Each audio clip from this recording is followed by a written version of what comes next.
ఎప్పుడు ఇల్లు పడిపోతే అరిచేతులు ప్రాణం పట్టుకుని బతికేటువంటి పరిస్థితి. ఇది మంచి పద్ధతి కాదు, ఇట్లా ఉండదు. హైదరాబాద్ సిటీ గతంలో చాలా మంది ఇప్పుడు కూడా మాట్లాడుతుంటారు, చూస్తే మటుకు ఇది చాలా భయంకరమైన పరిస్థితి.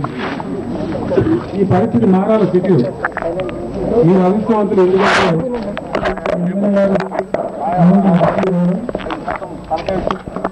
వారితో పాటు ఎక్కడ డిసిషన్ కూడా తీసుకొని ఒక నిర్ణయాన్ని ప్రకటించబోతా ఉన్నాను. మొత్తం జంట నగరాలలో ఇక్కడ చాలా బస్తీలు ఉన్నాయి.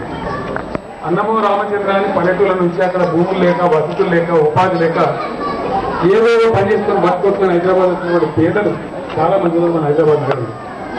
వాళ్ళందరూ ఇదే పరిస్థితుల్లో ఇబ్బంది పడతా ఉన్నారు.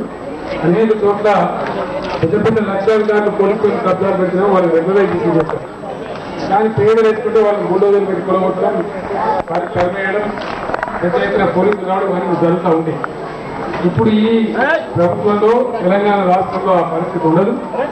హైదరాబాద్ లో ఉండే పేదలందరికీ కూడా వాళ్ళకి ఇలా రైట్స్ ఇస్తాం, ఎక్కడ ఉన్న వాళ్ళని అక్కడే పట్టాలు ఇవ్వడం జరుగుతుంది.